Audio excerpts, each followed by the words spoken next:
Olá, no Direito Sem Fronteiras de hoje nós vamos falar sobre o tráfico internacional de pessoas, um crime silencioso e difícil de ser detectado.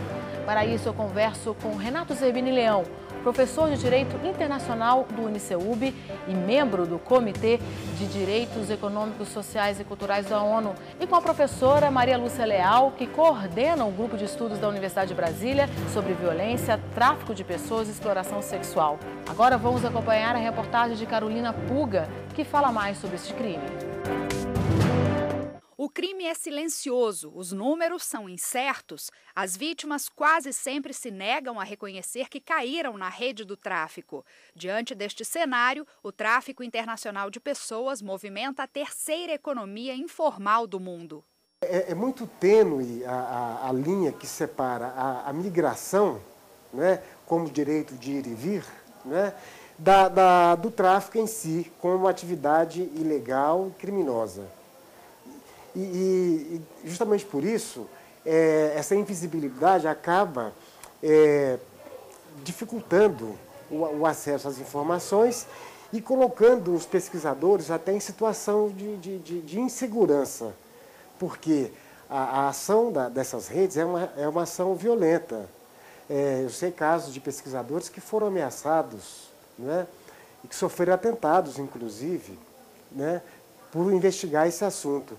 Uma pesquisa recente do Ministério da Justiça com a ONU mostrou que, entre os meses de maio a agosto de 2012, 133 brasileiros foram traficados para o Suriname, que serve de rota para a Holanda, para onde também foram mandadas 71 pessoas. No mesmo período, 127 foram enviados para a Suíça e 104 para a Espanha. A Europa concentra os principais destinos do tráfico internacional de pessoas. Segundo dados do Ministério da Saúde, as vítimas do tráfico de pessoas que buscam serviços de saúde são, na maioria, mulheres entre 10 e 29 anos, solteiras e de baixa escolaridade. E estatísticas da Polícia Federal revelam que são as próprias mulheres as aliciadoras ou traficantes. Elas chegam a somar 55% do total de indiciados em processos criminais. Em 2006, o Ministério da Justiça criou o Plano Nacional de Enfrentamento ao Tráfico e, em 2010, o Ministério da Saúde encomendou uma pesquisa para identificar melhor as condições de vida dos traficados e melhorar o atendimento às vítimas. Bom, qual é a realidade hoje do tráfico internacional de pessoas? É só com o fim, o intuito da exploração sexual, professora Maria Lúcia?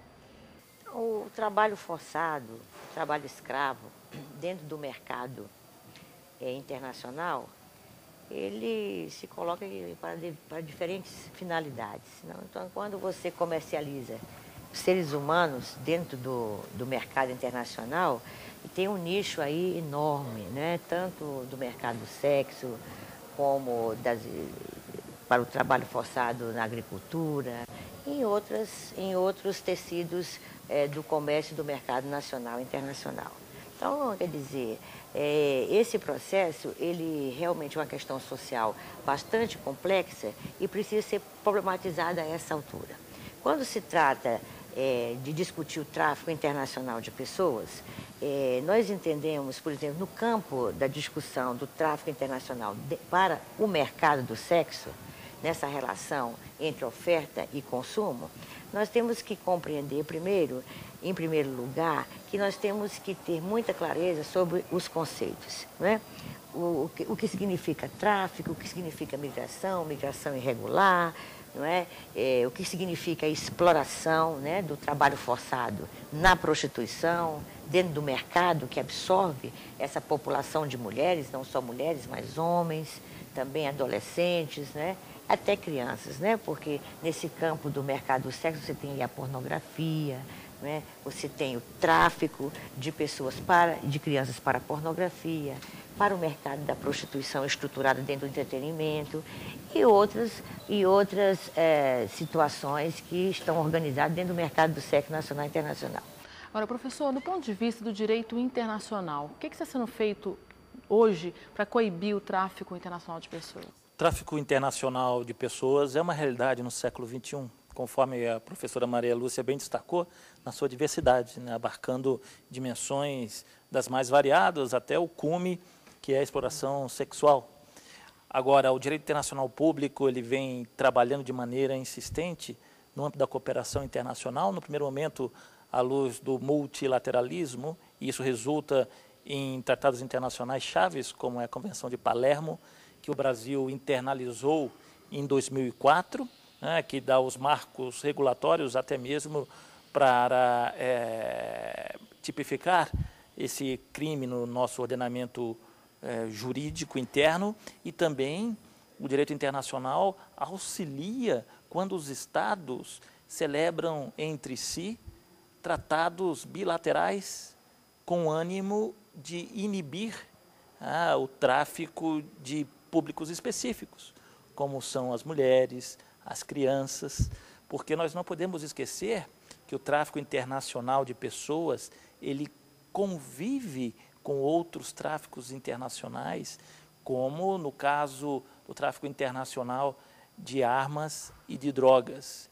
Então, o Estado, ele combate à luz dessa realidade do século XXI, uma realidade que o Estado e também a comunidade internacional não pode sozinho enfrentar.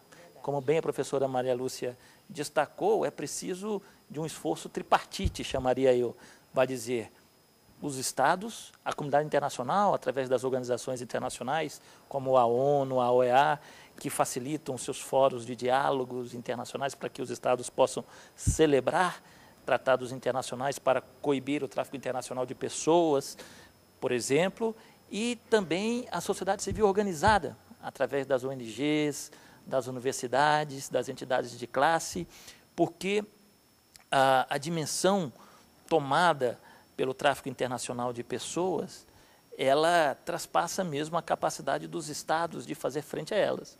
O Estado sozinho não poderá coibir esse tráfico, até mesmo porque na raiz do tráfico internacional de pessoas subsistem problemas que são da esfera sociológica, antropológica, e que as distintas matizes da sociedade como todo é que poderão, na soma de seus esforços conjuntos, fazer frente a essa questão. Há um debate muito forte, muito ácido na sociedade brasileira e internacional em relação aos movimentos de mulheres, movimentos de trabalhadoras do sexo, não é?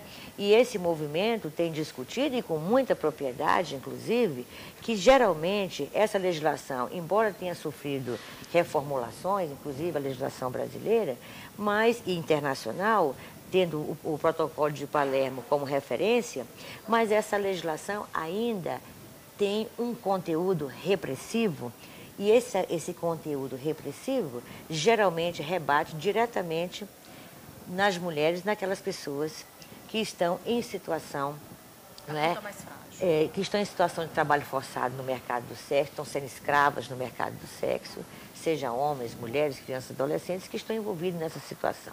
Então, o que nós temos que compreender muito é aprofundar e problematizar realmente até que ponto essa legislação ela vem ao encontro de proteger e buscar realmente proteger e um debate mais avançado e um debate em que os direitos humanos dessas mulheres realmente estejam protegidos. Porque a responsabilização do agressor, do explorador e de toda a rede que está organizada para efetivar esse crime, geralmente eles ficam livres, né, da responsabilização devido às dificuldades, né, que as políticas públicas internacionais nesse campo, os governos, os estados, nações que estão envolvidos com esse objeto transnacional, muitas vezes eles não dão conta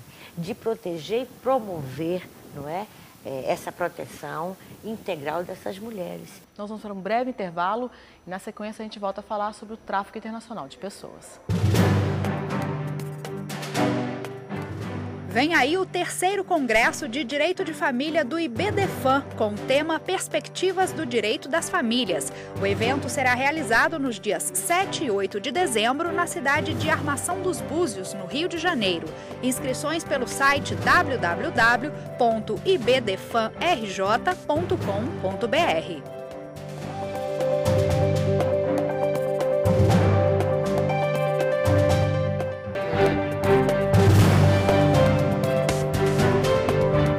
O Direito Sem Fronteiras está de volta e hoje falamos sobre o tráfico internacional de pessoas. Eu converso com o professor Renato Zerbini Leão e com a professora Maria Lúcia Leal.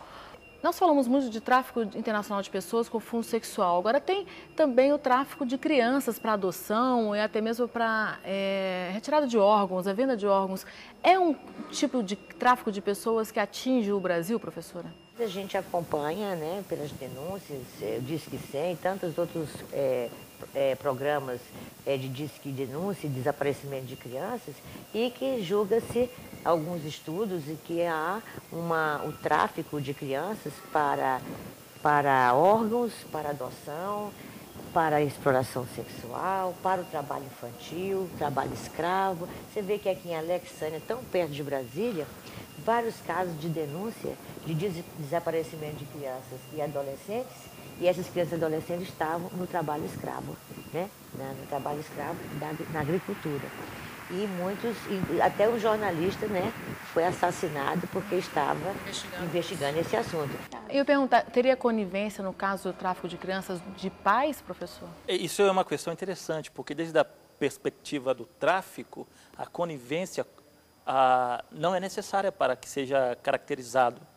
Basta que seja uma ação visando o lucro, que tenha por trás a exploração. Não precisa do consentimento nem da criança e nem dos familiares. O Estado, uma vez comprovado que houve esse excesso, ele poderá atuar para coibir o tráfico. Em suma, qualquer espécie de tráfico internacional de pessoa não necessita do consentimento dessa pessoa para que ele esteja caracterizado. Mas, na realidade, do que ocorre na prática em relação às crianças traficadas no Brasil, existe a venda, os pais vendem essas crianças para grupos de tráfico internacional? Existe essa prática, professor? Conforme estudos, essa prática ela existe no âmbito da miséria mais ampla. As famílias se veem afetadas por dificuldades financeiras, então elas utilizam de exatamente, né, de alguns atributos para fazer frente a essa miséria econômica, salvo uma parte da família vendendo uma outra parte. E aí, o combate à miséria e à pobreza também seria uma forma de coibir o tráfico internacional de pessoas, no caso brasileiro.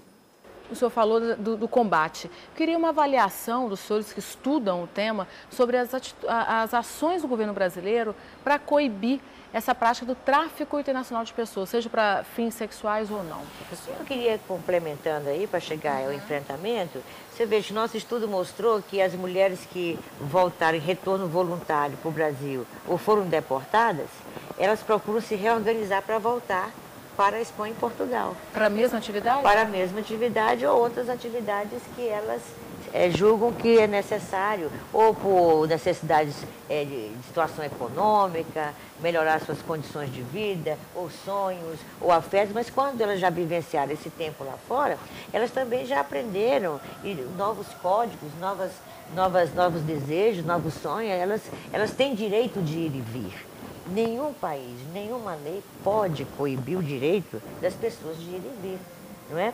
E essa questão está sendo bastante prejudicada em relação a essas mulheres, porque quando elas chegam nos aeroportos da Espanha ou de outros países, o estigma e o preconceito é tão grande, muitas vezes elas não estão em situação irregular. Elas estão em condições de entrar no país, mas elas precisam comprovar uma série de situações. Se elas não comprovam, elas são deportadas lá do aeroporto mesmo. E às vezes a forma como isso é feito é extremamente repressivo e estigmatizante. Então, como enfrentar uma situação que é multidisciplinar, que é multifacetada? não é só a questão da pobreza, mas as questões de gênero estão colocadas, as questões de direitos concretos do cidadão de ir e vir. Então, é um conjunto de situações que precisam ser pensadas e problematizadas pelas políticas públicas para que se realize realmente a defesa dos direitos desses cidadãos. E que eu acho que está muito longe de se constituir, embora o Brasil tenha avançado muito com o Plano Nacional de Enfrentamento ao Tráfico, a política na mesma condição, e os vários núcleos de enfrentamento ao tráfico de pessoas no Brasil. Inclusive, nós temos um aqui em Brasília. Então, a dificuldade da gente proteger e acudir e ajudar esta mulher, ou esse rapaz, ou esse transexual que chega aqui no Brasil, a dificuldade é muito concreta das políticas públicas se articularem entre si. Né? Nós temos o caso de algumas que nós pesquisamos que voltaram para o Brasil, que nós tivemos muita dificuldade de fazer a inclusão social, amparar ela, os filhos e tudo mais.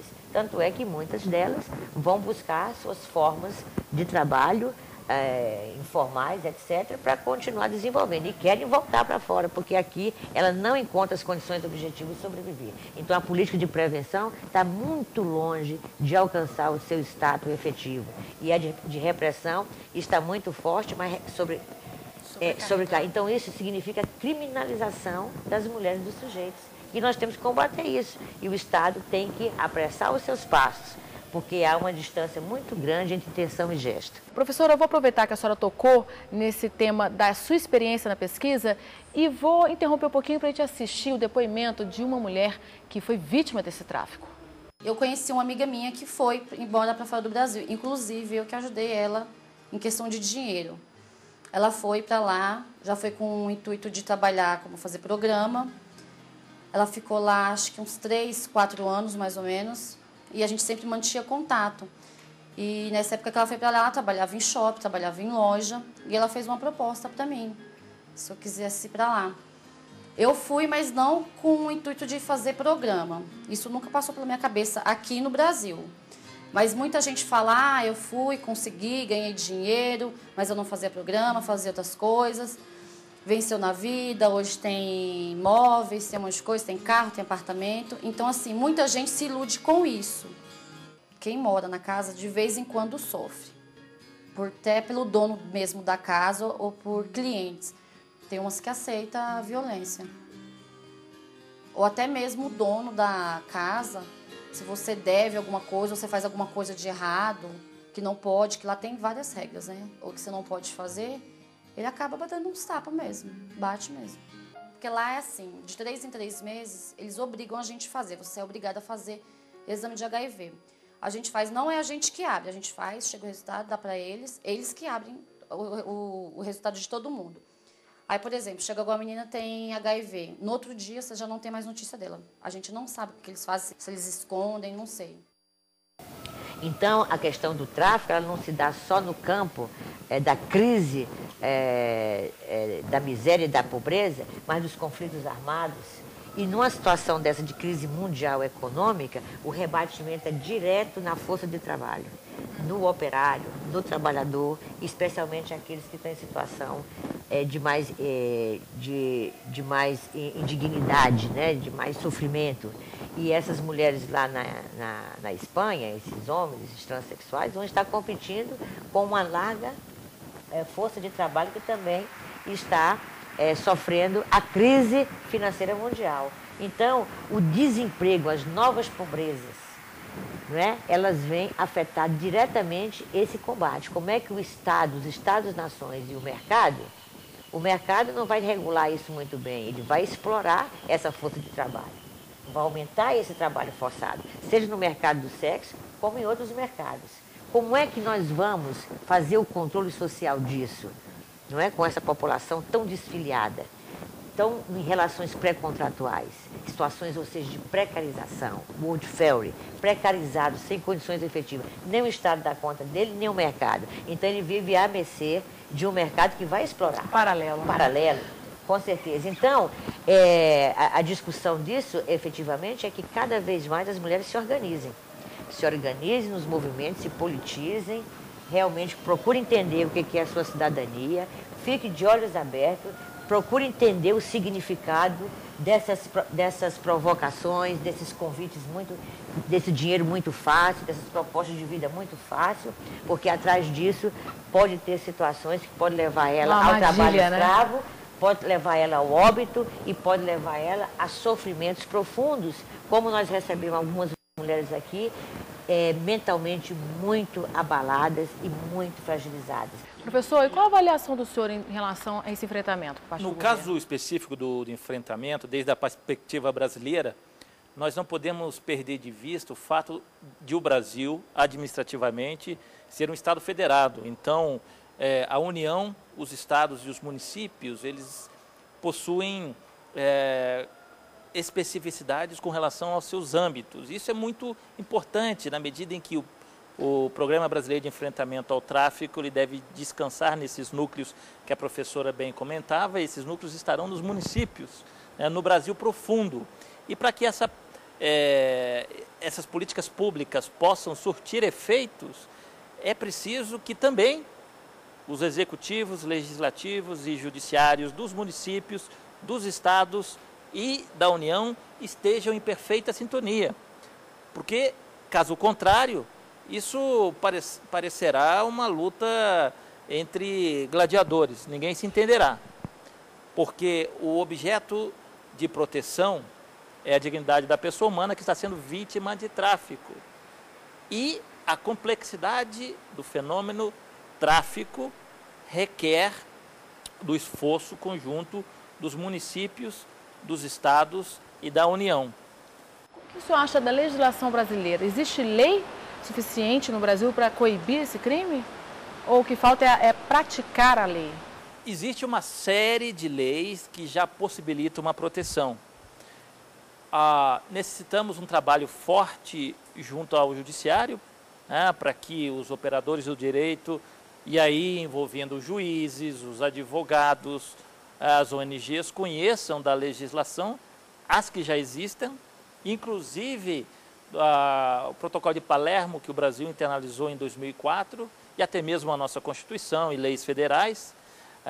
Eu sou da opinião de que não precisamos legislar. Nós precisamos aplicar o que já existe, porque muita da nossa legislação já protege a dignidade humana, que é a essência da questão. Então, faltaria aquilo que eu chamo de uma engenharia jurídica em prol da dignidade humana, que passa por uma tarefa de formação e capacitação, e aí sim o governo federal poderia jogar um papel importante ao propiciar uma aproximação entre o judiciário, legislativo e o executivo em prol do conhecimento de todo esse arcabouço jurídico normativo já existente no Brasil. Bom, agradeço a presença dos senhores aqui no programa. E o Direito Sem Fronteiras fica por aqui. Hoje falamos sobre tráfico internacional de pessoas, um crime difícil de ser detectado. Eu conversei com o professor Renato Zerbini Leão, professor de Direito Internacional do UniCeUB e membro do Comitê de Direitos Econômicos, Sociais e Culturais da ONU. E com a professora Maria Lúcia Leal. Ela é professora da UNB e coordena o grupo de pesquisas e estudos sobre violência, tráfico de pessoas e exploração sexual. Bom, eu agradeço também a você que nos acompanhou nessa edição. Até semana que vem. Tchau.